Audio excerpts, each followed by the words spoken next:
the friendship is sharing deal. Because I want one of your McNuggets. And I need some of your Quarter Pounder. There's a deal for everyone at McDonald's. Get one favorite like 10-piece chicken McNuggets, a Quarter Pounder, or a Big Mac, and get another for just $1. Price and participation may vary. Valid for item of equal or lesser value.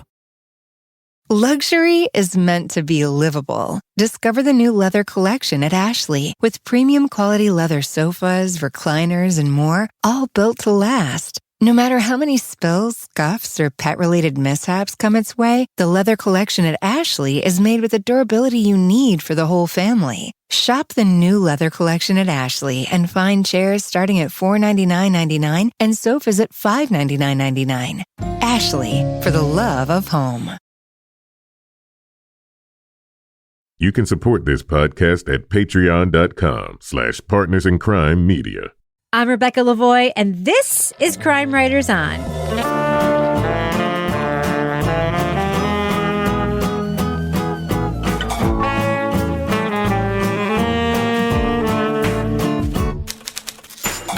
Crime Writers On is the original true crime review podcast that digs into true crime, pop culture, other podcasts.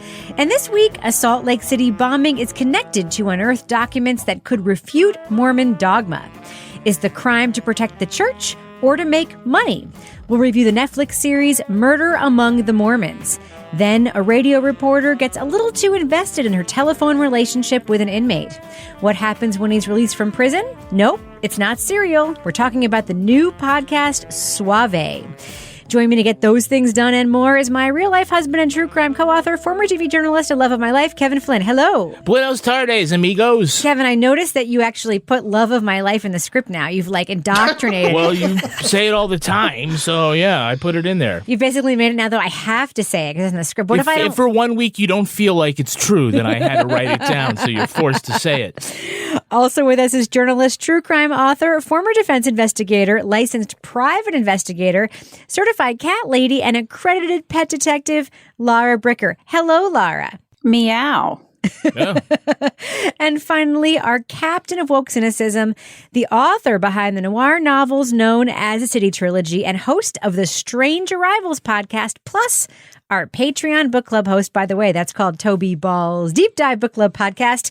Toby Ball. Hello, Toby. Hey, Rebecca. You know what today is? What's today? Well, this is actually the day that this drops. So the day that people are listening to this, it's my mom's birthday. Oh, so, happy birthday, Toby's Mrs. Ball. Mom. Yes. Nice. Happy birthday, Mom. Is there anything you'd like to say to your mom besides happy birthday? I know she actually does listen to this podcast. I hope you enjoy this in lieu of a present. Yeah, that's right. Nice. No, I sent her a present. I got her a very thoughtful present, which she'll get to open later. Maybe. So she won't have opened it by the time she hears this, so we shouldn't say what the present is? I have no idea. Does she belong to Patreon? It's more Can we talk about suspenseful if I say she can open it later. So if you're listening to this and you want to tweet happy birthday to my mom, you can just put me in. That's great. To her. And Laura Bricker, I just want to say, I know you recently celebrated a wedding anniversary, so happy anniversary, Laura Bricker. Yay. And long-suffering fireman Ken. Yay. Yeah, lucky 16. You know what anniversary that is? No. No idea. That is the fourth The cat No More anniversary. Sex anniversary? It's the what anniversary? Well, it's the fourth cat anniversary. No. No. No. No, I got this shirt. That was my anniversary gift. I got my It's a nice shirt, yeah. Yeah, I went to the Kittery outlets on my way home. Oh, I see. So you went to Maine to celebrate your anniversary, and all you got was that stupid shirt? Pretty much. Yeah. All right. Well, Kevin, we have a lot to do. Should we just start recording this podcast? Kittery, Maine. Let's get it done. Leading off. And the home of Salt Lake City, Utah was rocked today by 2 booby-trap bombs that left 2 people dead. A morning that brought fear and death. The first explosion ripped through a downtown office building, killing 1 man. The second explosion outside a holiday home claimed another life. In 1985, a bomb in Salt Lake City killed a collector of rare Mormon documents. A second device killed the wife of his business partner. The man was about to obtain a collection of documents some would conclude were dangerous, ones which would upend beliefs about the church's history and its founder, Joseph Smith. After the Salamander letter had significant impact for the church, the McClellan collection was potentially devastating. Devastating. At the heart of the transaction was a bookseller with an incredible track record of unearthing artifacts from famous Americans and historical religious figures. If made public, this collection would make him rich and shake Mormon dogma, but only if the documents were authentic. I knew how difficult it was to create a document today and make it look like it was 15 years old. In this scenario, George had said some of these documents were supposedly 150 years old, 10 times that long. Netflix's 3-part series, Murder Among the Mormons, explains how the valuable artifacts were discovered, their impact on the church, and how a kind of document Ponzi scheme resulted in the deaths of 2 people. Now, we are going to be talking about plot points from Murder Among the Mormons, so if you want to remain spoiler-free, go to the estimated time code in our show notes for our thumbs up or thumbs down review. Now, Kevin, one of the things I like about this documentary, full disclosure, I did interview the 2 directors of it for the Netflix podcast, You Can't Make This Up. Yep. And I did say this to Jared Hess, but not in the podcast, but off air. I do like it that the crime is framed around and within Mormonism. And you could argue that, Mormons are the perfect target for this kind of crime for various reasons. It doesn't turn the Mormonism into a character in the story per se. It doesn't frame it like a lot of stories do about particular religions as good, bad, or whatever. It's just that it's the background of the crime. It doesn't punch down at the religion because it's really easy to say, oh, creepy Mormons and what, and certainly in any religious organization. You're not saying Mormons are creepy per se. No. You didn't let me finish my sentence, Rebecca. No, I mean, from the outside, anybody looking in at a religion can say, oh, well, that thing is weird or whatever. But in any event, it's more like it's the MacGuffin Church of Latter-day Saints. It's just the thing that gets the story going. This is like the perfect Maltese Falcon kind of story, right? Where it isn't about the church or its beliefs or any of those religious figures. It's just about the documents. Mormonism is a great thing because it's an old religion. Well, it's a young religion. Young. But I say it's in that sweet spot where it's old enough that the records are rare, but it's not so old that it's 1,000 years old, right? So I do actually think that Mormons as a community are particularly susceptible to this kind of fraud. And this is where Mormonism does come into play, right, Toby? Yeah. I mean, as Kevin was saying, it is in that kind of sweet spot where it's 150 years or whatever, where some of the, original documents are coming from. So they're discoverable. And because you can discover them, you can also fake them. And they're not so old. Like, it's hard to fake, like, one of Jesus's friends, like writing a letter to somebody and you're like, oh yeah, I found it in a used bookstore in London. But don't you feel like if anybody could do that, it would be this guy? I mean, it's interesting because this guy doesn't he swings for the fences with these things, right? Yes, it's not just like some random letter. It's like, oh no, actually, instead of the story that you've heard, it was actually Joseph Smith was led by a white salamander. Oh my God, I love that. And it's like, what? What are you talking about?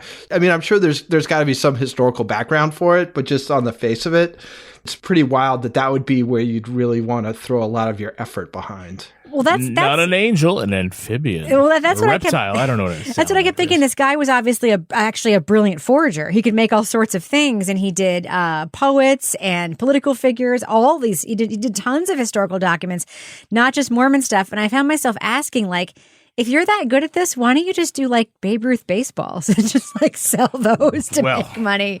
Laura, you just said that you loved the white salamander letter. Why did you love it so much? Because it was just the wackiest thing I'd heard in terms of an alternate origin story. White salamander appears in the woods and that is where this book is found. And it's where did that get dreamed up? I mean, it was just, and I loved the little animations that went along with this, that really, I think that part, and I'm white salamander, man. I mean, it was like somebody was dropping acid or something and came up with yeah, we saw this. It was pretty out there and you're not going to believe it. I think the fact that it was unusual and they had these, I think there were movies that they actually showed, they were clips, right? They were clips of actual movies that were documenting. The of 1970 propaganda or total recruitment films. Yeah. It was propaganda. Kevin, I do want to talk about this documentary's use of historical footage, news footage from inside the prosecutor's office, historical answering machine tape from the crime scene, photos. What did you think just of the incorporation? Because there was a treasure trove of material here from the era in which this crime was committed. Yeah, I think they were able to find certainly a lot of interesting stuff, and they used it well. I'm still kind of puzzled at like what this home video from inside the war room of the prosecutors. They seem to just be having like so much fun. You've got every town should have a homicide prosecutor who's a ski bum. You know, he wasn't like, hey man, hippy dippy. But, I love that guy. But he was. They certainly seem to be having a lot of fun pulling the threads on this case, and you could see it at the time. Why were they filming it? I don't know. Did somebody got a video camera for Christmas? And yeah, I said we should take this into work. I mean, someday there will be video on demand, and someone will make a documentary about this. I just kept thinking like they videotape all of their conversations and all their discoveries and all their tests, but then like these poor filmmakers had to go through like all of it. Them eating turkey sandwiches, them telling their secretaries to get coffee. I don't think it was that much. But were they recording everything, or was it just they showed up? It seemed like it was sort of, if you see like the camera angle, it's like that one scene with the old fat guy still standing with one hand on the doorknob like he wants to leave. He's panning back and forth. But it was used well. They filmed them trying out the printing press thing. And they all But I mean, I know like from when I was in my 20s working in DC, I know there's footage where a friend like brought in a video camera and was just filming us goofing around at work. I mean, I just kind of assumed it was the same thing. Well, you better not become a murderer, Toby. Well, because they'll be looking for that footage. Actually, that's actually something we also saw in Alan V. Farrow, right? She just got a video camera. She taped everything. And of course, we have the sensitive tapes, but we also just have tapes of them. Narcissism pays, America. We just have tapes of them like hanging out and eating or whatever. Yeah. Now, Laura, let's talk about Mark Hoffman. Spoiler alert, we are in the spoilery zone of this. Mm-hmm. He is the bad guy in this. He is a forger. He's a genius at it. And you kind of wonder, like, you always ask the question, Laura, like, I want to know, like, how this person got here. Yeah. Well, we find out. He's been forging since he was a kid. What'd you think about that? That was amazing. The story of the kids going treasure hunting in the woods, and you see this little recreation, and then he digs up the jar of coins, and you find out he actually went out ahead of time and buried it. So, con man. I guess you could see how from that, you know, the reaction that he got from his peers at that point, and that feeling of people being so excited that you found something either rare or unexpected or treasure-like, or, you know, I could see how that would grow on you. But I think the part that amazed me was just how good he was. Oh, yeah. At the forgeries, to the point that you had those two old guys who were brought in to analyze the documents who like spent weeks and weeks and months or whatever it was. And they're like, these appear to be authentic. And you're like, you know, except for that weird pattern with the ink that they the cracking. Yes, the, you know, crinkled paint or whatever. So he's clearly been working towards his whole life, and this is what he chose to do. Yeah. With his like mad forgery skills. Well, he wanted to take down the church. I mean, that seems to be his motive here. If he had been born into a different situation, maybe he just would have been making Babe Ruth baseballs and just making money. Speaking of the authenticity stuff, Toby, first of all, I've watched this now I've watched it as a series twice because I watched it for my interview with Netflix and then I watched it again with Kevin. But the first time I watched it, that scene where they were explaining sort of how he did things, and it was showing him like with the vacuum cleaner on the screen and like the spray bottle. So to create the illusion, that would mean finding some way to pull the ink through to the back of the document. It would have been aged on a metal screen with suction pulling down from the front of the document to the back with an old vacuum cleaner. I rewound that and watched it so many times because I was just like, holy fucking shit, this guy is fooling the FBI and like nuclear level, whatever that fancy freaking test is, with a vacuum cleaner and a screen, which made me wonder, Toby, like document authentication, is it real? Are there people who are better at it than others? And wouldn't you expect the FBI and the nuclear level machine people to be the best? And it turns out they aren't. What do you think about that, Toby? You know, it's surprising, you know, that he can, with those instruments or whatever, fool it down to sort of a molecular level. Like, I'm not an expert in this stuff at all. I mean, I think with a lot of historical type stuff, there's a provenance to it so that there's some record about what might exist and what might not exist. With this stuff, there wasn't a record, but, I think Mormon history is new enough and contained enough, especially in the early years, because, there's a relatively small population. And I think the dynamics are fairly well known. So it's not hard to come up with something that will seem believable to people. And there's obviously a lot invested within the Mormon church into their own history, and, probably rightly so. So it's sort of this kind of perfect storm of opportunity and interest. I mean, there's no way you can know that you're going to fool people to that degree, right? You just do your best. And then it goes to some proton machine and it comes back. And they're like, it's authentic. I mean, he must have been like, oh, that's the amazing thing. It's like cooking something you've never cooked before without ever tasting it. Right? Because he can do all this crazy stuff with ozone and making his own inks and stuff. But he doesn't have the spectrometer to test that, I did a good job on this. So good that I can ask $1 million for something. It's amazing. It's like he went to the MIT of forgery. So I do have... And your question, Rebecca, about why doesn't he do baseballs? Yeah. Because you have to get an actual baseball from the era. But he can do that. No, stitching and stuff like that. They could open it up. Yeah. There'd be something there to prove it. He would take a blank page from inside an old book, because you can't say that was made in Scott Graphics in Holyoke, Massachusetts in 1987, and go from there. So I got some insider dirt on this fraud from the directors of the film, which I'm not sure is perfectly clear in the film. So I'm just going to tell you a thing he did that just blows my mind. So he would very smartly start with a low stakes find. So he'd be like, okay, this is an example I'm using. This is Joseph Smith's transcriptionist, or whatever was that guy called, his scribe. Secretary. And he'd have something that was a very low stakes find. This is him saying what they had for lunch on Wednesday before he found the plates. So that would be authenticated, and then that would be the handwriting that would be used to authenticate the later finds.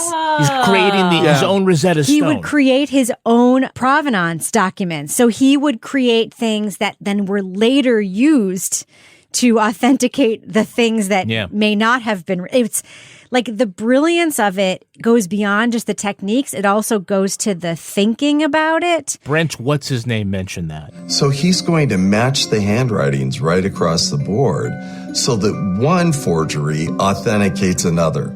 So I just think that's just an incredible level of just long gameness, where he's like, if I want to forge something from Abraham Lincoln, I'll first create a thing that's like when Abraham Lincoln's left arm was broken and he had to write with his right hand, and then that will be authenticated. And then anyway, but I think if you're in that world, you know what it takes to authenticate something. Yes, then it doesn't seem as obscure, right? You're like, okay, well, it's going to have to be authenticated. So how do I do that? Well, I'll create something that can authenticate it against, which I think was the deal with those McClellan letters, right? Is that he was able to create something by a McClellan. I guess there's not other stuff by, I don't know. But it's you'll compare it to this other thing I wrote. Yeah, exactly. Mm-hmm. Now, Laura, I do want to talk about the structure of this documentary, because they spend the whole first episode and a half-ish, a little bit more, really laying out what happened, the TikTok of what happened. You meet the characters involved, the prosecutor, the friends. You meet Mark as if he's just one of this gang of people. There's no two ways with him, but they sort of describe who he is. Do you think this structure worked in terms of suspense? I personally found myself, because I didn't know anything about the story, I didn't necessarily for sure know that it was Mark that we were going to be looking at as the guy. Yeah, I didn't either, because the way that it was set up for me, I went into it feeling like when they were talking about the great white salamander and these alternate theories of how the church came to be. And then you're hearing what a crisis this is going to be in the church, and how the church is oh my gosh, we don't know what to do with this new information. I felt like it was leaning towards the church doing something to cover up these forgeries. And I really was quite surprised when it came out that it was Mark who was doing the forgeries, who was trying to, that's not where I saw this going. No, the church was covering up the things they thought were real. Not the thing. Or harmful. Yeah, right. Yeah, that's what I mean. Is that so when Mark was producing these forgeries that were, showing something different that wasn't what they had already thought was their history. That's what I'm getting at. Is like, I just thought that they were the ones that were going to kill somebody. I'm like, the Mormons church is going to kill someone. That's where this is going. And I'm like, oh, guess not. It had like a little bit of Scientology vibes there for a second of just like keeping everything in a giant building under lock and key. We don't want anyone to see anything that's damaging. Kevin, I have a question about a character for you. Hit me. Shannon Flynn. No relation. Plays a big part in the story. He's the opening scene of the story. He says, don't ask me that question. I actually really like that. But then later he says, don't ask me that question. Let someone else answer it. And then he actually also answers it, by the way. Well, I mean, I thought it was a great sort of teaser because then I wanted to know what the question was. Didn't it remind you of the clip that's used at the beginning of the next thing we're going to review in terms of dropping you in the middle of the action and then going back? Yes, but in that case, I understand what's happening there. Right. There's I have a lot of questions like, oh, well, now I'm really intrigued. What doesn't he want to answer? And I'm like, we better find out. By the fucking time this is over, and of course at the end we do hear it. And the question essentially wasn't he the greatest forger at doing this? And he says, yeah. I mean, in the end, he says, yeah. He's a very dramatic person, Shannon Flynn, by the way. The poor man didn't know. He didn't know he was given a blessing to Satan. But it wasn't his fault. He was doing the right thing. But he also might be somewhat culpable. And I think the documentary... Laura knows what I'm talking about, right? Yeah. He's a little... Yeah, that guy he was a little shady, but he was kind of a character. Kind of. To put it mildly, and then he ends up getting arrested. I'm like, huh. Yeah. He kind of looks like my cat. Toby, what did you think of Shannon Flynn? Because I do think he's maybe the one character in this that for me as a viewer, like all my questions about him were not answered at the end, where they were about Mark and they were about Mark's wife and they were about everybody else. But I felt with him, like, I still don't know everything. What did you think? Yeah, I mean, it's not clear, like, the level of his complicity or why he feels quite as betrayed as he still seems to, like, I don't know, like 30 years later or whatever. Well, Alvin Rust has a reason to be betrayed. The guy who lost all that money. Like, he has a reason. Yeah. I mean, Shannon is probably looking for somebody to drive around in sports cars and blast the shit out of stuff with automatic weapons. But yeah, it's interesting. I mean, he doesn't really have a poker face, you know? I mean, it's... You think? Or a poker voice. And part of it is everybody else in this is like super like placid when they talk. Like these, antiquarian book people they're just very like, even when they're getting emotional, they're just very like kind of calm and stuff. And he's like the one guy who seems like fairly animated. Him and the prosecutor, that's it. I love the prosecutor. The prosecutor's a piece of work, too. Toby, you would be friends with that guy. 100%. The prosecutor? That guy. Oh, yeah, that guy's awesome. It's fucking rad. I would 100% enjoy having beers with that guy. And Monday evening, I drank a little bit, so I'm a little hungover coming into work. The radio was on, and I heard that there was a bombing, and I knew that was probably going to be assigned to me. One of the things that I did remember mentioning is that it's a beautiful day for a bombing. What I loved about him was he now, of course, I know not everyone who lives in Salt Lake City is Mormon, but certainly Mormonism kind of runs the city in many ways. Like they own a lot of property. They have a lot of media. They have a TV station, a radio station. We see a lot of Mormon news in this documentary. And he's like, no, I just came here to ski. No connection at all. Toby, I want to ask you a question about Mark Hoffman. He's a cold motherfucker. Yes or no? I was trying to think about this. I was like, of all the people we've sort of digested stuff about, he's maybe the guy who's been most upfront about the fact that he's just a complete sociopath. Yeah. Mm-hmm. Like when he talks about killing those people, he's like, well, it wasn't that great a loss. They could have been hit by a car. Yeah. It's like, that's not really the way most people would look at that. Well, definitely I feel remorse. For yourself and your family or for your victim. Part of my philosophy of life we were talking about earlier is that the victims are not suffering at this point. He's just very easily can rationalize all this stuff. He also has this weird thing about how if, most people think it's real, if it seems real and most people think it's real, then it is real. It's like, yeah, that's not the way that works either, really. Yeah. I mean, there's real and there's not real. And just because you fool a bunch of people, you can't like suddenly claim it's authentic. So he's a piece of work. I also found him to be quite sociopathic and emotionally detached, especially when he talked about Mrs. Sheets and her death. It's like, oh, well, she just happened to be there. 50-50. It could have been a kid. It could have been him. It could have been his wife. It could have been a child. Yeah, no. Like, and what are he you just, talking he about? didn't, and he would just very calculatingly talk about, well, I thought I was going to get caught and whatever. So I just decided something had to be done. Now, Laura, that brings me to the question about the bomb in his own car. Because initially, like, he sort of says that he did it, I don't know, it was some sort of tactic to like whatever. But it does seem like that they lay out a pretty good case that he just made a mistake. Yeah. That he like was going to go bomb somebody else. And that it didn't occur to him that driving downhill would set off the bomb. But he also had all those papers in the trunk, which made me think like maybe he set off the bomb to like destroy the fake papers. But the question came up, like to Toby's point, why would you commit suicide if you'd already killed all these people? And he's just like, whatever. But what do you think about the bomb in his own car, Laura? Do you have a theory about that? Well, I guess, I mean, you're saying like, oh, he just didn't realize it was going to go off. But I'm like, this guy planned everything so specifically. His forgeries, the way that he set up his forgeries, the way that he did everything. It seems so out of character that he'd have like this fluke accident. Like my take, like if I'm looking at it is like, okay, he's trying to like throw suspicion off of himself into like a wider conspiracy that he was a victim as well. Because it doesn't add up with what we've seen of him doing everything so methodically and so calculated to then fuck up the bomb. Yeah. Yeah. No, I agree. Now, Kevin, I have a final question for you. Before I ask it, I have a little question. Yeah. Would it surprise you to hear that one of the directors of this film was the writer and director of one of your all-time favorite movies, Napoleon Dynamite? God. Jared Hess was the writer and director of Napoleon Dynamite. Just FYI. Thank you. I need my chapstick. So, Kevin, the end of the documentary, the one person that's kind of missing as an interviewee, they really do have incredible access to so many people in this, but they don't have Hoffman himself. But we do get a picture over a series of like photos of Mark Hoffman's, time after arrest and life in prison. How do you feel about that as a cap to this story?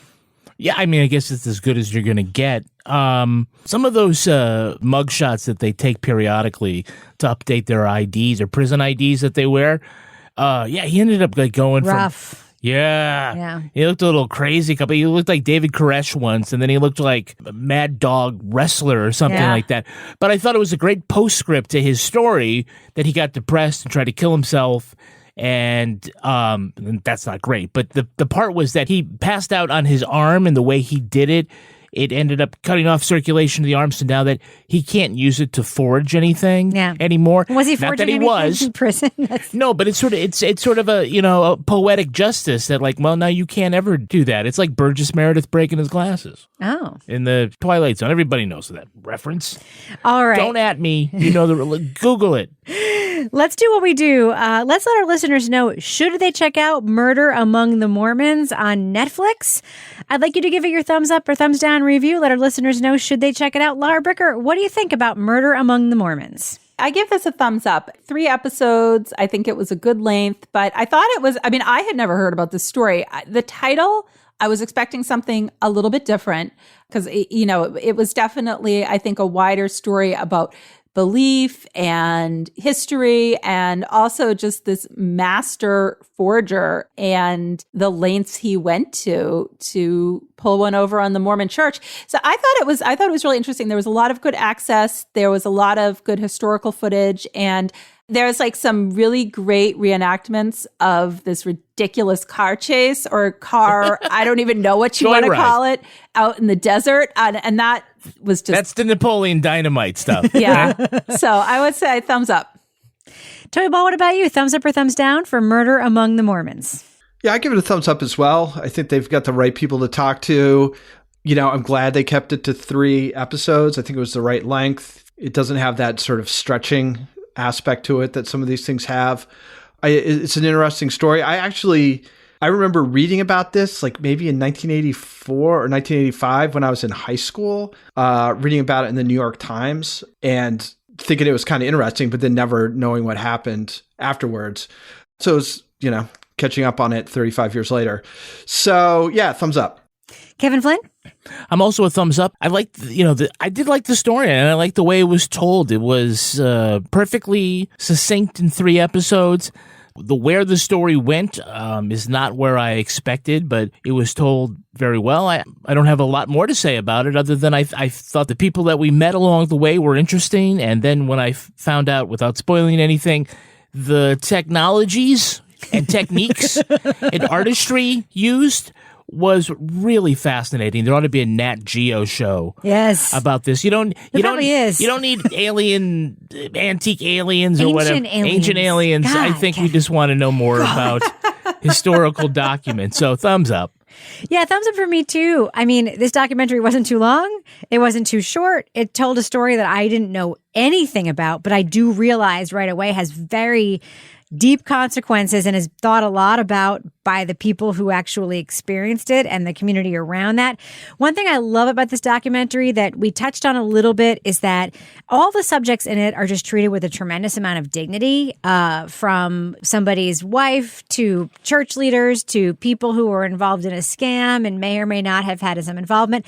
It just treated its subjects just very fairly, and I really appreciate that. Plus, there was some fun to it, too. There are some recreations in this documentary that cracked me the hell up, and that, to me, were just really, really made it fun to watch. So big thumbs up for me. Tina, come get your ham! A big thumbs up for me for Murder Among the Mormons. Do chickens have claws? Do you ever meet someone who seems kind of off? Whether it's a creepy neighbor or random phone number that keeps calling you, Truthfinder has you covered. You can search for people by name, address, phone number, email, and more. Truthfinder can be especially helpful for running confidential background checks on anyone you're planning to meet from online dating apps. Go to truthfinder.com/podcasts for a special offer. That's truthfinder.com/podcasts to access your special offer today. The friendship is sharing deal. Because I want one of your McNuggets. And I need some of your Quarter Pounder. There's a deal for everyone at McDonald's. Get one favorite like 10-piece chicken McNuggets, a Quarter Pounder, or a Big Mac and get another for just $1. Price and participation may vary. Valid for item of equal or lesser value. Luxury is meant to be livable. Discover the new leather collection at Ashley with premium quality leather sofas, recliners, and more, all built to last. No matter how many spills, scuffs, or pet-related mishaps come its way, the leather collection at Ashley is made with the durability you need for the whole family. Shop the new leather collection at Ashley and find chairs starting at $499.99 and sofas at $599.99. Ashley, for the love of home. Well, welcome to the business section, everybody. Kevin, how does that music go? Like this. Ba-da-ba-da. So, Kevin, here we are in the business section. I just said that. This is the time in which we talk about all the ways that our audience should engage with us more on our Patreon, which, by the way, our Patreon supports the production of this show. So if you like this show and you want more stuff we make, you should check it out. But Kevin, what do we have going on our Patreon right now? Right now on the Crime Writers on After Show, which is in your feed, we're going to do 2 things. We are going to talk about episode 4 of Allen versus Farrow, right? It drew a whole bunch of great comments on our Facebook group. So we're going to pick that up because we only saw 75% of it. And that last episode, we got to ask each other, did it really tie up all the loose ends? And then we're going to go a little deeper into our next review, which is the podcast Suave, that there is still a whole bunch of stuff, even after we talk about all of it, that there's more that we seem to want to pull apart. So we're going to resume the conversation there. And also I want to let you know that if you listen to our other podcast, These Are the Stories, the Law & Order podcast, we're running a contest right now, and it's called These Are Your Stories. Ooh. And if you would like to be a guest on our podcast, all you got to do is go to the website, lawandorderpodcast.com, and you can fill out a form there for your chance to be a winner. Just tell us a little bit about why it should be you. Maybe tell us about your favorite episode or your unifying Law and Order theory. You know, are Gorn and Chester Lake, are they long that's obscure. It's really obscure, right? I don't know. Do you think that Claire was actually getting it on with Jack McCoy all those years ago? Absolutely. Yeah. Absolutely, 100%. Did AVB actually hate what's his face? Like I always say she did. No, the answer is no. She said Anita Van Buren did not hate Curtis. Yeah. And you heard that right from the mouth of I know. Esapatha Murkison. I still think she hated it. Famous actress. No, I think you're... Yeah, she's wrong, Rebecca. And also... Later this week, Toby Ball is going to be recording the next episode of The Deep Dive. Look, if you sponsor us at Patreon at the Crime Writers On sponsor level, then one of the benefits you get is to sit in on the recording with Toby and his panelists, and you can chat and type, or you can actually jump on the screen and talk about the book, so it's like a real book club. Toby, what are you going to be talking about? We are going to be talking about We Keep the Dead Close, which is about the murder in 1969 of a archaeology student at Harvard. And we're going to have Amber Hunt and Alex Segura and Deb Shudica. Wow. So do that now because he's recording this on Monday. Yeah. And even if you missed the live recording, you can still get the podcast when it drops. Side question, Toby. The next podcast we're going to review, there's someone named Alex Segura in the credits for having made some of the music for the podcast. Is that the same Alex Segura? That's our friend Alex Segura? I doubt it. He's multi-talented. I think it might be. I really think it might be. Well, we'll find out. You got to ask him that in the book club, right, Toby? All right, so Kevin, before we move on, do we have any Patreon patron saints of the week this week? Our Patreon patron saints are Jackie Beck and Karen Banta. Bless you. All right, Kevin, does that wrap it up for the business section? It does. Get rid of this music. I'm going to fade that out. Moving on. It was actually in this room, right? In this studio where you would call and I'd come running in and we'd record. You know, I'd hold the phone up here, right here. So it was in this room that I had hundreds of phone calls with you. Wow, I didn't know that. In 1993, NPR reporter Maria Hinojosa met an inmate serving life for a murder committed while he was a juvenile. She interviewed David Luis Suave Gonzalez on prison issues, but their weekly phone calls over the decades left Maria in a gray area between typical source development and ethically questionable friendship. You know, it's complicated because, you know, I have to acknowledge I'm reporting on Suave, right? I'm reporting on him at this point. I'm recording our phone calls. I can't get involved with a source like that. When Suave is released from prison in 2017, he tries to navigate the world on the outside. Maria continues to record their calls, all the while trying to navigate her own place in Suave's new life. Meanwhile, both of them must come to terms with the crime that put him there in the first place. What I didn't know was that the person that was going to approach me is the same person that a couple of weeks before we had an altercation down Franklin Street. The 7-part podcast Suave from Futura Media is hosted by Maggie Freeling.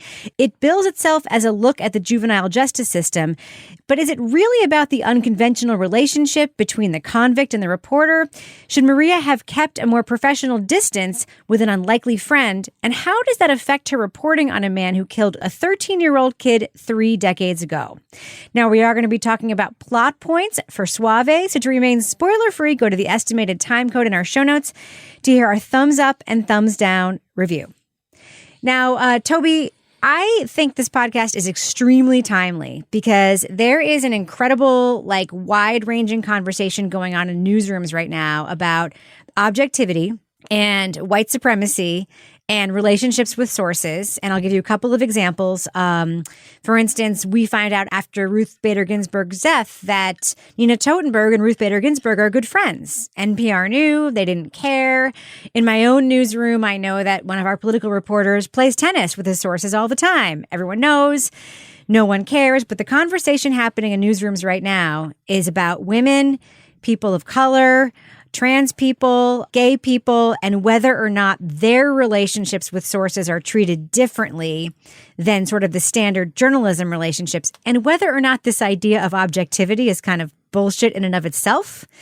I think that's what this podcast is kind of about and very timely for that reason. What do you think about that thread in this podcast, Toby?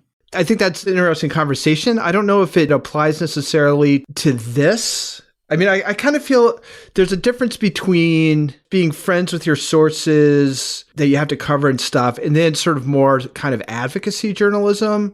And I think it's like a slightly different issue. And I don't think that's a matter of it not being two white guys in this situation, but it's You know, I mean, it's the tension that's in this podcast, I guess. I mean, I guess you could probably listen to it and just as sort of a personal story, but that to me seemed like the thing throughout was like, what exactly is going on here? And how does that affect, you know, what we're hearing? Because regardless of how close Nina Totenberg and Ruth Bader Ginsburg were, Nina Totenberg wasn't like cheering for her and stuff and like, or using her as a source. But you didn't hear any. Yes, of course she was using her as a source. No, she was reporting on the court. Please. She was totally using her as a source. Oh, well, come on. Oh, she was. How? And in what way? Because she knew about her personality because that they were isn't friends. being a source on the Supreme Court. That being said. Oh, anyway, whatever. So what you just said, Toby, just makes me think like, we actually haven't heard any of Maria's reporting about Suave in this podcast. This podcast isn't stories that we've heard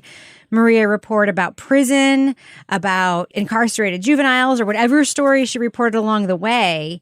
We don't hear any of that. So we don't know whether or not she was able to just still report, even though she had like a relationship with him where she sent him Christmas cards. So I think that this podcast is probably different than the straight reporting she did. You know what I mean? Well, yeah, but I think it's also, you know, it may be the podcast is the way it is because that wasn't going to be possible. I mean, the first thing I heard about this was a tweet from Maria talking about how the people on the podcast had said, you can't be the host, you know, you gotta step back. And she was saying what good advice that was. And it was great to work with smart people who are willing to like talk to her about that and get it done, which I thought was going to be really interesting until I heard the podcast. I was like, well, of course you can't possibly host this, you know? I mean, it would just be such a different thing and probably... And I wanted to hear that in the podcast. Yeah, it would have been great to hear it in the podcast. Like, if you didn't see the tweet, you had to kind of infer. It's like, well, why is this reporter having somebody else be the host? And it's because there was just no remove, I guess. Now, Laura, you went to journalism school, so you learned the things that everyone learns in journalism school or from working in a newsroom about objectivity and source building and so forth, which, by the way, there's a conversation there, too, about why. And like, is it because you learned it? And why did you learn it? And who decided that it should be that way? That's a separate conversation. So let's just say you, as a trained journalist, are dropped into this. What were your feelings initially when you heard the conversations about their relationship, the Christmas cards, the taped phone calls where you hear sort of the affection and all that stuff? It was a bit of an adjustment, I'll be honest, because listening to the conversations, it came across like she's like an aunt or like a relative in the way that she's speaking to him. And she's so genuine when she's talking to him. And he's clearly very happy to talk to her. Anyway, how you doing? I miss you. That's what I'm doing. It's like you don't call anymore. When you were in prison, you would call me at least once or twice a week. You're like... You know, Maria. Now it's like, I guess you're just too goddamn busy, you know, and it's like, oh my God. It didn't really feel to me like this source-journalist relationship. And I think there was a point where I felt really badly for him. I think it was when he was asking her to speak at his hearing at court. His lawyer did. Yes, but then he asked her. And he said, it's because my friends, the people that know me, are going to be speaking. And then she says, not to him, but I think when she and Maggie were talking, when she was, that he's not her friend. And I'm like, well, I don't think that was really fair, because when you're in jail, in prison, and this is a person that you're talking to so frequently who knows these details of your life, and who speaks to you with such kindness and like jokes around with you. I guess from his perspective, it did feel like she was his friend. And so there was for me a little bit of this like adjustment in listening to this. But by the same token, I was like, okay, let's think about this. If you have somebody that you have been reporting on for how many, was this? Decades. Like decades. There's no way that you're not going to develop a relationship with that person. And just to kind of go back to that conversation of like being friends with sources, you know, I've like worked in the town that I live in as a journalist. And of course, you're going to be friends with people that you're writing about. And there's no way to escape it when you are like a community journalist and you're living in a community. But you have to know when to step back. Like, I started dating Ken. Guess what? I'm not going to be writing anything about the fire department. Oh, come on. That would be a good story, though. Yeah. Like, I can cover breaking news fires because that doesn't seem, but I'm not covering the budget. I'm not covering, like, you know, I think there are times to back away. But in this case, it just felt like the level of familiarity was so, It was tricky.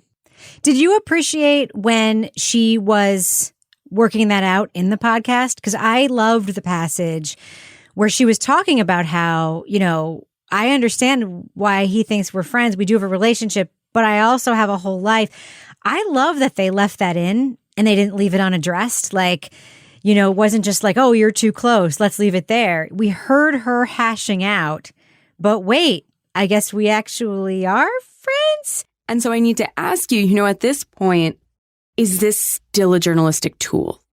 Well, I mean, the truth is, Suave at this point was more than a story. Yeah, the lines got blurred. I mean, it's complicated. Did you like her transparency there and hashing it out? I did. Yeah, I appreciated the transparency and I appreciated the way that she talked through it and everything. But I came away feeling sort of badly for him because, his support network was small and really she was part of that support network listening to him talk for all those years. There's many parallels between Maria and Suave and Sarah Koenig and Adnan, right? You've got someone who is a reporter and having phone calls with somebody in prison while they're working on their story. And people were really concerned about, Sarah Koenig has gone too far and she's gotten too close or whatever. I'm not sure, though, how you have multiple weekly conversations with an inmate for years without some sense of, like, where this is going. You can argue where you draw the line, but you draw it someplace. Where do you stop recording the phone calls? That was my question. That's it. He gets out of jail and you're still recording the telephone calls. I feel like there's something that has not been told, or there is a line between being professional and too familiar, right? But if you're calling your source sweetie and referring to yourself as sis, then it's someplace. I mean, and like we talk about, they're having, a person relationship. It's not romantic and it's never intimated as that. So let's get that. That's obviously a line crosser, but still, at what point is he no longer your source/story subject? When are you just friends? It's okay to be friends or friendly with sources and with people that you cover. Those are different things. Yep. It's okay to, have a drink with somebody or what. That's how you work sources, right? And this is sort of what we're left to believe. 1 or 2 phone calls a week for years. And then we hear the familiarity. She gets angry with him that she finds out later that he's engaged. Yeah. Right? Look, in the end, it's okay to have that friendship. But she's not hosting the thing, so it's fine. Well, I love Maggie. I think it's great that she comes in. I feel maybe a little bit like she had to pull a punch or two. I think they could have gone a little deeper into that with her. So I have a question. They nibble, with Maria. They nibble around the edges about, is this okay? But I don't think they really go all the way there on that. So I don't want to get into an argument. I'm just going to preface it by saying that. Okay. You know what I found myself thinking? And you don't have to respond. I'm going to respond, girl. I found myself thinking, we didn't ask those questions about Brian Reed when we heard his hours and hours of conversations with John.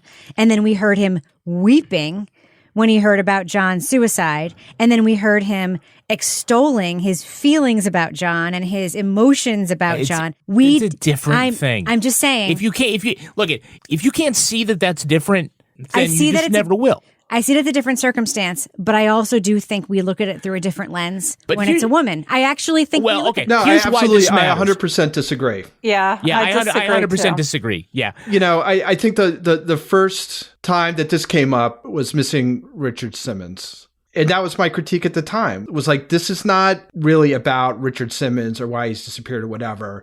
It's about the reporter's relationship to what he thinks Richard Simmons is. There's definitely like the serial comparison to be made.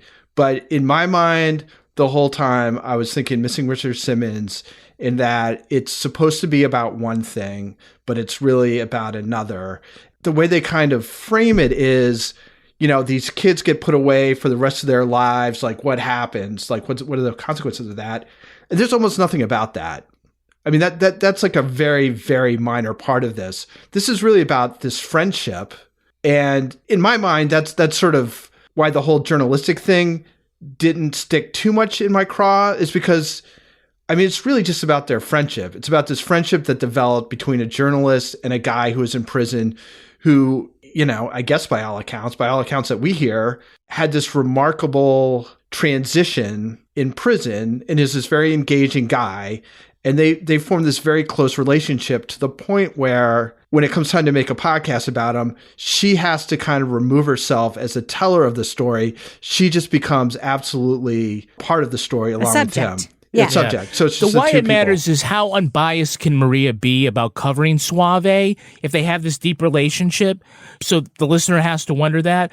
And so it passes to Maggie to tell the story, but now Maggie is reporting on her boss. Which is fine. Her boss is really... So I'm just saying, it puts everybody in sort of a weird position, but to put it out there and make it transparent, and so you see... I mean, they're not hiding any of that, so that you can make up your own minds about what's troubling or what you believe, or if you're comfortable with all of it. I think that was the right way to go with it, because you took all this cream and you churned it long enough and it's butter, and it's never going back to cream. So can we just move on to actually the reporting and the story? I mean, we could talk about this journalism part of it for hours. I know we could. Love it, yeah. It's one of the reasons why I really wanted to talk about this podcast. But there's also a tremendous amount of storytelling and reporting and story advancement in this podcast. And Laura, one of the big themes here is life sentences for juveniles.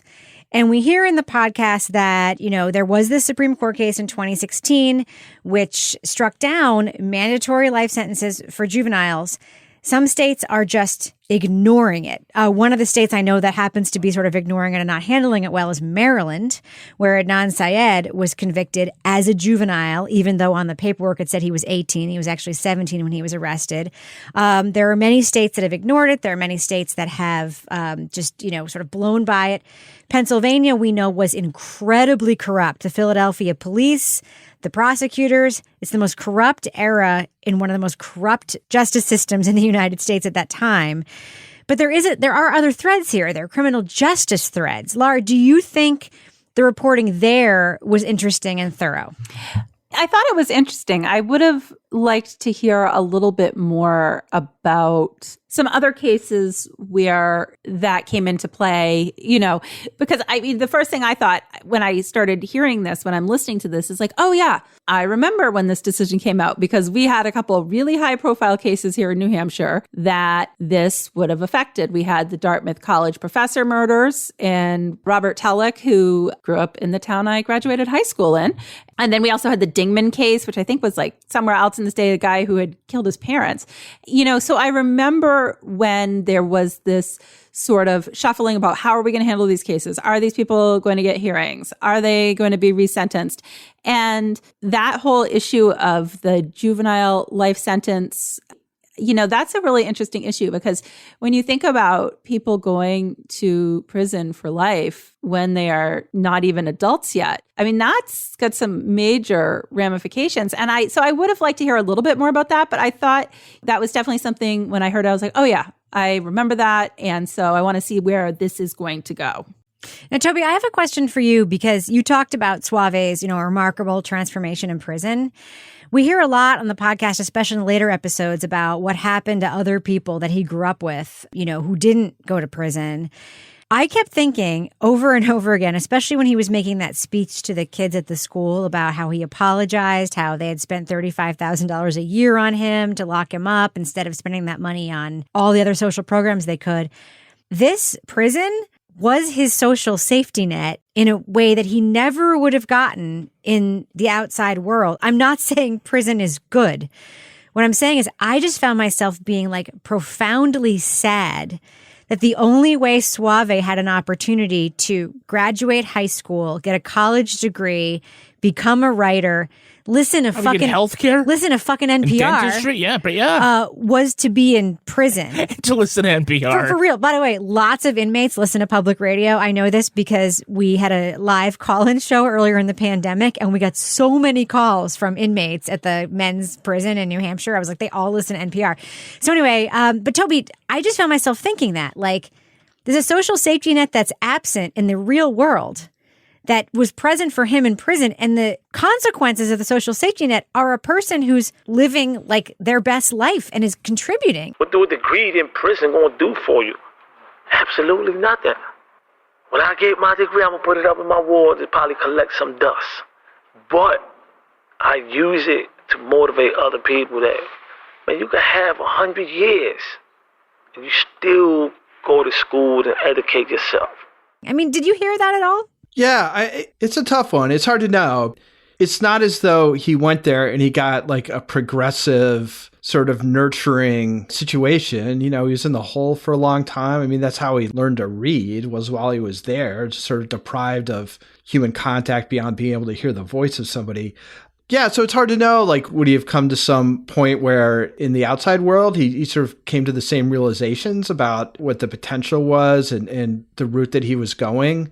I have a hard time separating him, the person, from his situation, because I don't think that happens very often in prison. And so, I do.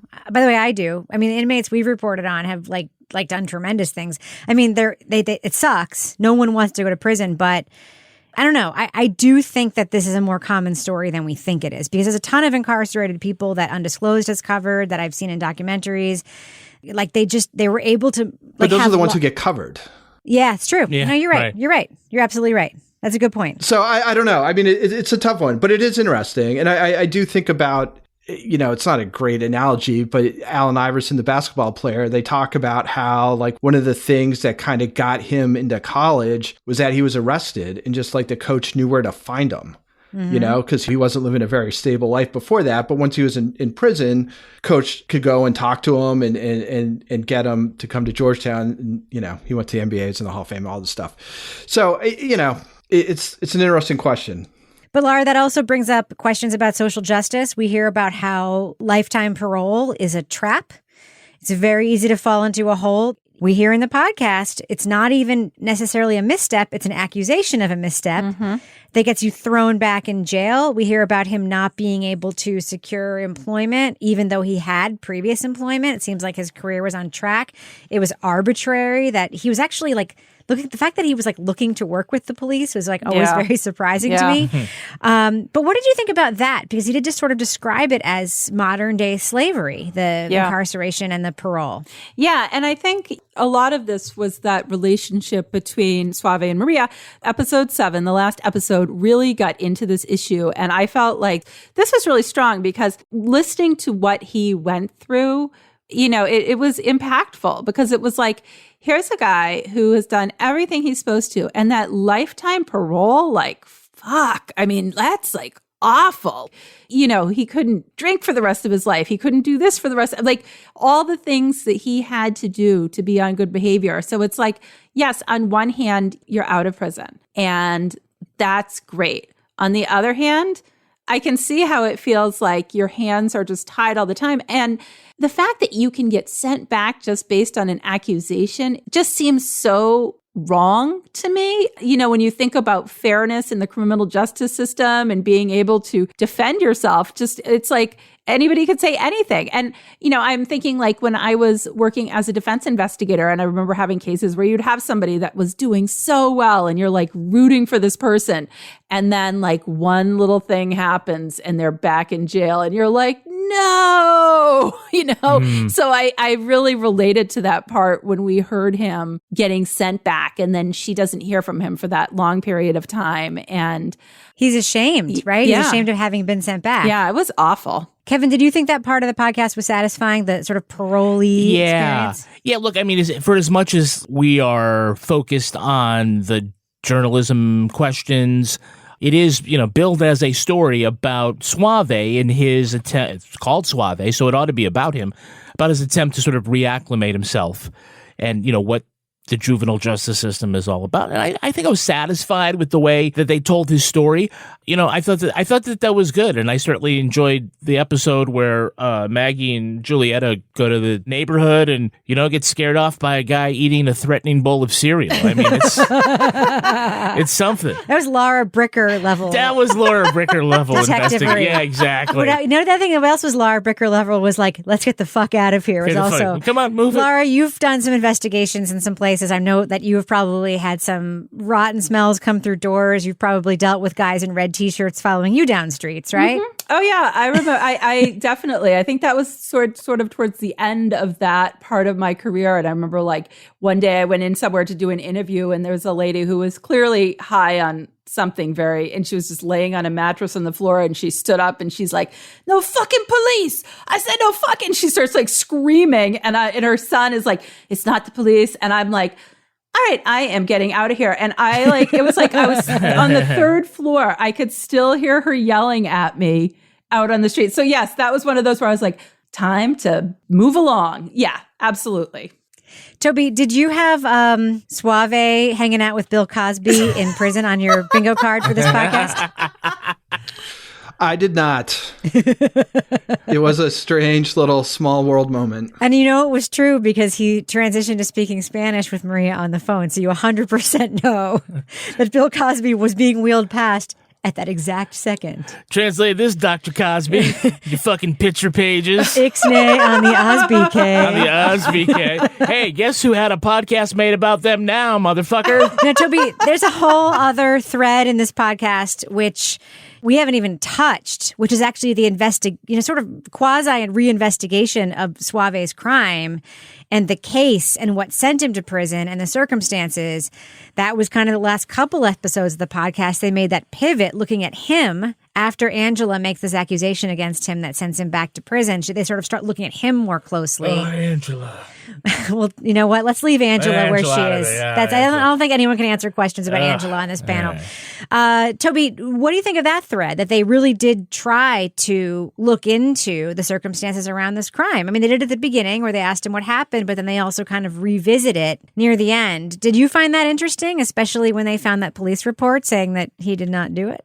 Yeah, I did. I mean, I thought that was sort of the strongest part of it. And I almost wish they maybe had woven that in a little bit more. But yeah. No, that was interesting. I liked it better after the last two episodes than I did when I finished episode 5. I think the last two episodes kind of were the strongest part of it. All right. Well, I think we should do what we do. Let's let our listeners know, should they check out Suave? It's a podcast from Futura Media, distributed by PRX, hosted by our friend Maggie Freeling. Lara Bricker, what do you think? Thumbs up or thumbs down? Should people check out Suave from Futura Media? Yeah, I mean, obviously I had some conflicting feelings about the setup in this podcast with the relationship between the journalist and Suave. But, just all of the hours of tape of these conversations over the years are just so fascinating. And it's such an interesting window. I'll give it a thumbs up. I feel like I wish that this had been a little bit more just pitched as this relationship that developed and not so much about how the juvenile justice system worked, because I feel like it's like two separate issues. And I feel like the relationship, and I'm going to call it a friendship because I feel like it was a friendship. The friendship that developed between these two was actually, to me, more of the story. And there were other ways that we could have learned more about the juvenile justice system. I just thought it was very interesting. Toy Ball, what about you? Thumbs up or thumbs down for Suave? I basically agree with everything that Lara said in that it actually, after about the first episode, the whole she's a journalist and stuff. I mean, I kind of left that behind and I was like, okay, this is really about this friendship. Regardless of how they got together in the first place, now they're just friends and you're close to one of the people in this friendship, watching the other guy who's just come out of prison try and adjust to his life. So I thought it was a little uneven, how interesting I found the different things that happened. And some of it was super, super affecting and really fascinating. Then other parts of it didn't hit as much. I thought the last two episodes were really strong. So I'll give it a thumbs up. It was a little frustrating at times, but I think the stuff that was good in it was really, really good. And, I wish I'd kind of gone into it with a slightly different frame of mind and not been too concerned about the origins of the friendship or Maria's profession, because I don't think she's acting in that regard in this as much as she is just as a friend of somebody who's incarcerated for most of their lives. Kevin Flynn. Yeah, I'm a thumbs up, even though I do have not concerns with the podcast, the way it's put together, as some of the other things. Yeah, the origin of Maria's relationship with Suave and how that was handled. I think Maggie did a good job with it, but I think she was put kind of in a difficult situation and did, if I say the best that she could, that sort of sounds like a half-handed compliment. It's not. She did a great job. But I think she was put at a disadvantage because I wonder if it went to somebody who sort of had a free hand and could explore anything or felt free to explore anything. And again, I'm not saying that Maggie didn't feel that way. I'm just projecting. I wonder if it's how different. You would feel. It's how I would feel. Look, and I have to be the first to admit, the idea of like a troublesome relationship with somebody behind bars who's a story like that got thrown on me. It's in my book. If you listen to that episode of Criminal, I was looking at the tagline for it and it said like a reporter's communication with a serial killer got flirty. And I felt like the implication was I was flirty with a serial killer when she was flirty with me because that's how she manipulated men that she had killed. And I completely disagree with that any characterization of that, but I have to live with that. And so I think Maria did something different here, but I think that she's not hiding from it. And I just wish that they had kind of confronted that part of it a little more. That being said, it's still a thumbs up. I think you should listen to it. Yeah, I love this podcast way more than you guys. So I think in 7 episodes, this podcast accomplishes 4 whole things. There's a really interesting story about journalism, and I agree with all of you that I actually would have liked more of that. Because, by the way, my feelings on this are shifting. Objectivity is a construct that was created by white men like 150 years ago. Someone decided that objectivity equals truth, which isn't true. And I think that's a very interesting conversation that I would have liked the podcast to explore a little bit more. But it talked about that. It also did a profile of a very interesting subject. Suave, whatever you think of his life story, is a fascinating subject. It also did some looks at big picture issues, juvenile incarceration, in-prison treatment, lifetime parole. So it hit that. There's some social justice issues. And it also did the re-examination of an old case that no one cares about anymore. Like, I was thinking at the beginning of the podcast, like, I don't care what he did. I mean, I care, obviously, but like, it's not important. As Maria says, it's not the case's story, it's his story. But they did that anyway. They actually looked at the case again. So I just feel like the podcast accomplished so much in 7 episodes. It's also, by the way, we never talked about this, produced and mixed beautifully. So yeah, I'm a huge fan of the podcast. I'm going to say it again, Toby. This podcast, along with Through the Cracks, is going to go on my best podcast of the year list. I'm going to predict that right now. I love Suave. Huge thumbs up for me. Do you ever meet someone who seems kind of off? Whether it's a creepy neighbor or random phone number that keeps calling you, Truthfinder has you covered. You can search for people by name, address, phone number, email, and more. Truthfinder can be especially helpful for running confidential background checks on anyone you're planning to meet from online dating apps. Go to truthfinder.com/podcasts for a special offer. That's truthfinder.com/podcasts to access your special offer today. The friendship is sharing deal. Because I want one of your McNuggets. And I need some of your Quarter Pounder. There's a deal for everyone at McDonald's. Get one favorite like 10-piece chicken McNuggets, a Quarter Pounder, or a Big Mac, and get another for just $1. Price and participation may vary. Valid for item of equal or lesser value.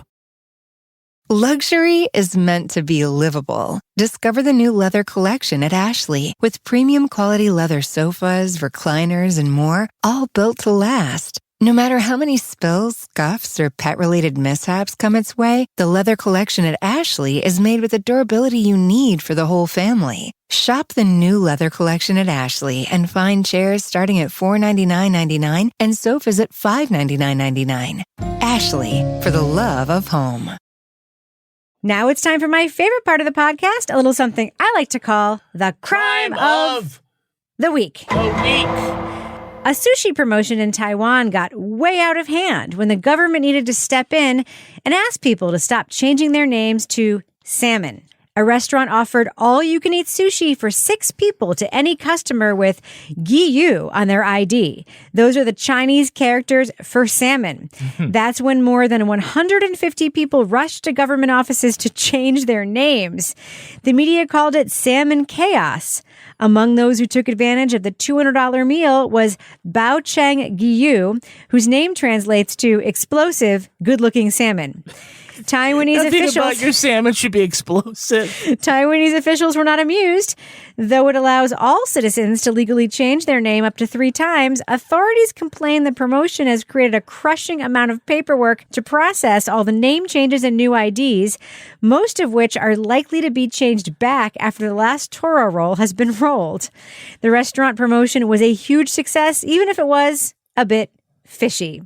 All right, so panel, here's my question for you. Change your name to get an all-you-can-eat meal and introduce yourself. Laura Bricker, what do you think? Yeah, I'm going to steal one that I think you're going to appreciate, Rebecca. I'm Laura Buttery Chardonnay. and Triscuits. Oh my God, Triscuits and me, we have a long, happy relationship. I love the Triscuits. So they're like my pandemic food. Oh my God, I love them so much. I'm really enjoying how much the official Triscuit account has been responding to my tweets recently. Toy Ball, what about you? Change your name to an all-you-can-eat meal and introduce yourself, please. I wasn't thinking whole meal, but I would say medium ice cream, no sugar ball. Kevin Flynn, what about you? I'm Kevin Tutti Frutti Fresh and Fruity Flynn. I am Rebecca Taco Bell Bean Burrito Voy is what I am. All right. We should probably end it on that note. But before we do, Laura Bricker, do we have a cat of the week this week? We actually have a dog this week. It comes to us from Lindsay Masters. And Lindsay sent in a picture of her dog, Maddie. She is 16 years old, will be 17 in May. She's really slowing down, so I am cherishing every day I get with her. She has arthritis, so we can't walk anymore, but we do stroll. And when she says stroll, she literally means she puts the dog in a stroller around the neighborhood while she is listening to Crime Writers On. Nice. And there is an adorable picture of Maddie the dog in her stroller with her little pink polar fleece on and her little blankies, like out on the street, touring around the town. It's lovely. So thank you so much, Lindsay. I love Maddie. Laura Bricker, if folks want to send you their videos or photos or other pitches for Cat of the Week, of course, they can email us at crimewriterson@gmail.com or put them on any of our Facebook groups. But to say they want to do them on Twitter, how can they find you there? They can find me at Laura Bricker. And Toby Ball, folks want to reach out to you on Twitter and see your freaking amazing office setup with your motorized desk and many, many computer screens. How can they find you on Twitter? At Toby Ball and H. And Kevin Flynn, if folks want to reach out to you on Twitter and maybe see your brand new, very clean and beautiful haircut, how can they find you on Twitter? I'm being sexy at Kevin P. Flynn. You can find me on Twitter and Instagram where I am decidedly not sexy. It's mostly about dogs, parkas, and Kevin. That's sexy. At Reb Lavoie. Damn, girl. You can also follow the show on Twitter at Crime Writers On, and I encourage you to join our really, truly amazing community in our official Crime Writers On Facebook discussion group. And we also have a regular old Facebook page, but that's not important. The group is important. Support this show at patreon.com/Partners in Crime Media, and you will get the Crime Writers On After Show, Married with Podcast, Toby Ball's Deep Dive Book Club podcast, and Laura Bricker's Leave It to Bricker podcast. Our theme song was composed and performed by the truly talented Ty Gibbons. Our line editor is the very handsome Olivia Burdett. The executive producer of this fine show is Kevin Flynn. This show was recorded in the Yoga Loft above the Bodega in Bay St. Louis, Mississippi studio, otherwise known as Studio C, the closet in our New Hampshire basement where we vacuum our podcast scripts through a screen so they will look like old-timey Mormon podcast scripts. On behalf of all the crime writers, thanks so much for listening. Thank you so much. We'll catch you later. We will catch you later. Dateline, Salt Lake City. Imagine Joseph Smith doing a Casper ad.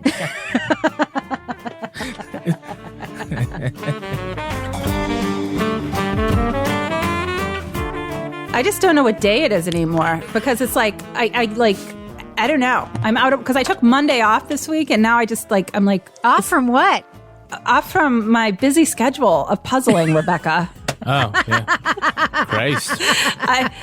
I mean, I needed a break from the puzzling.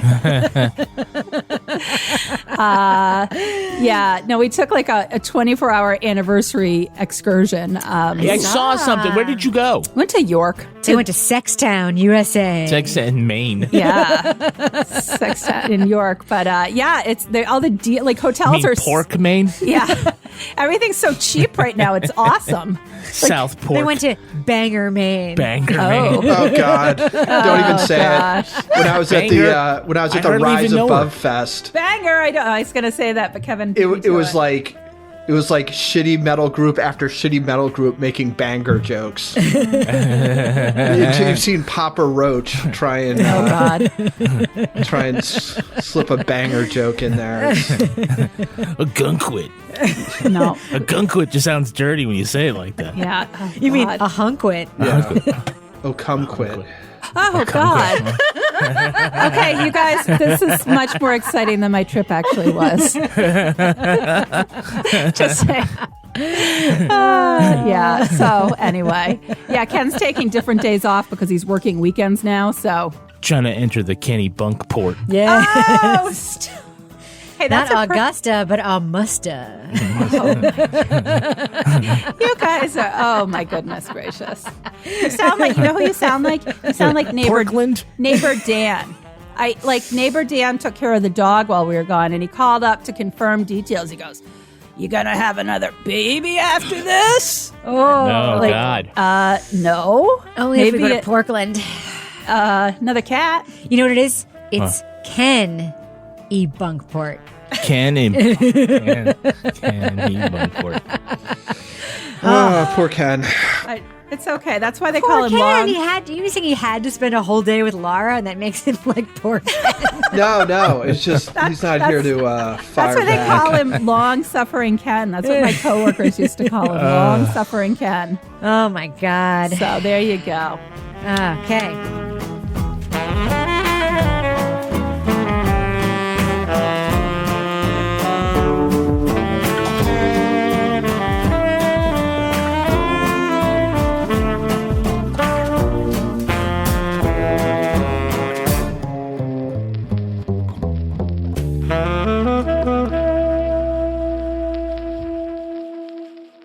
Partners in Crime Media.